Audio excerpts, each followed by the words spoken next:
చూడాలి. ఎందుకంటే గత 2 రోజుల నుంచి గుంటూరు జిల్లాలో వైసీపీ నాయకుడు మాజీ ఎమ్మెల్యే మహమ్మద్ ముస్తఫా, అంటే గుంటూరు ఈస్ట్కి ఆయన ఎమ్మెల్యేగా ఉన్నారు.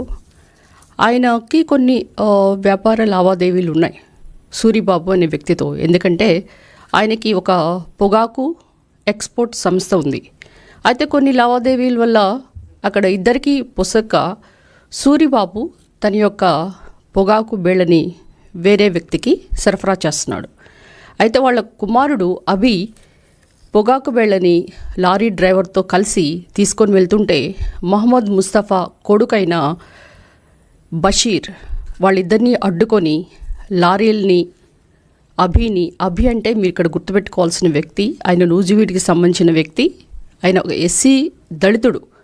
ఆ దళిత కుటుంబానికి చెందిన వ్యక్తులు వ్యాపారం చేసుకుంటే వాళ్ళు ఎంత అడ్డగోలుగా వాళ్ళని కిడ్నాప్ చేసి దాడి చేసి వాళ్ళకి సంబంధించిన ఒక ప్రైవేట్ వసతి గృహంకి తీసుకెళ్ళి ఏ విధంగా వాళ్ళని బెదిరించారో మీరు చూడాలి.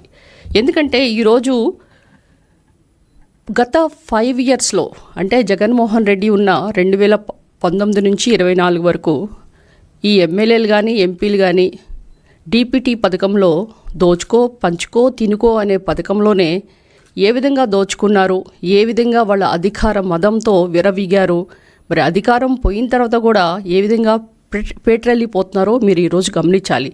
ఎందుకంటే ప్రజలు వాళ్ళ అక్రమాలని, వాళ్ళ రౌడీజాన్ని గుర్తించి 11 సీట్లతో కూర్చోబెట్టారు. కనీసం ప్రతిపక్ష హోదా కూడా రాలేదు.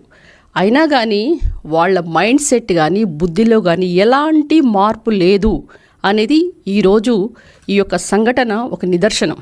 ఎందుకంటే పోలీసులు వెంటనే ఆ ఘటనకు స్పందించి నేరస్తుల్ని, తర్వాత అందులో ఎవరైతే ఇన్వాల్వ్ అయ్యారో 5గురిని అరెస్ట్ చేయటము. అంటే ఎవరైనా కానీ చట్టంకి చుట్టాలుండరు, పోలీసులు వాళ్ళ పని వాళ్ళు చేసుకెళ్తారు. ఎన్డీఏ కూటమిలో ప్రజలకి ఎలాంటి రక్షణ ఉన్నది అనేది ఈరోజు మనం నిదర్శనంగా చూసుకోవచ్చు.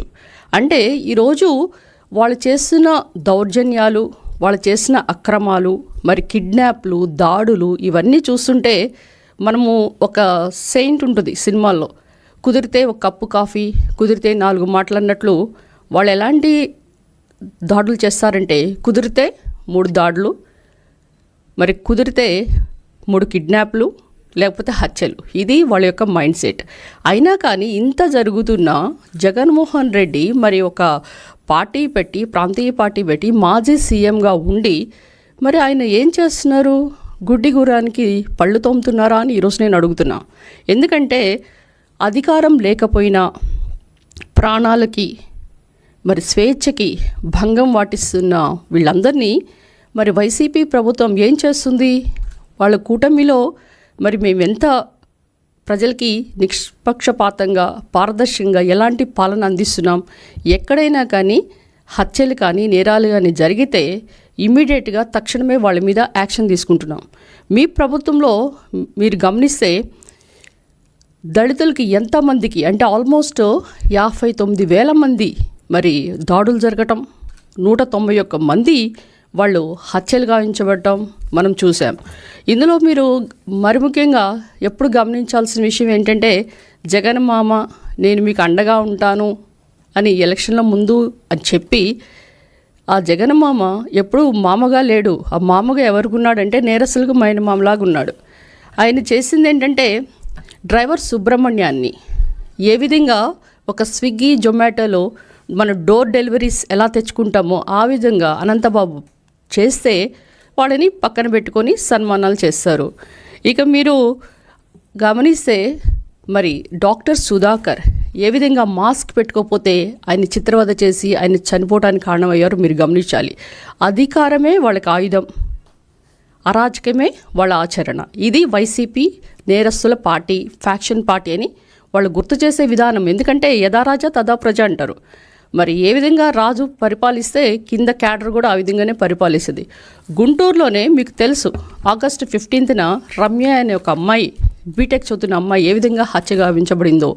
మరి వీళ్ళ యొక్క అఘాతకాలకి మీరు ప్రశ్నించినందుకు డాక్టర్ అనితారాణి ఏ విధంగా చనిపోయింది? మరి మాస్క్ పెట్టుకోలేదని చీరాల కిరణ్ ఏ విధంగా చనిపోయాడు? కావలి కరుణాకర్ ఆయన యొక్క చేపల చెరువుని కబ్జా చేసి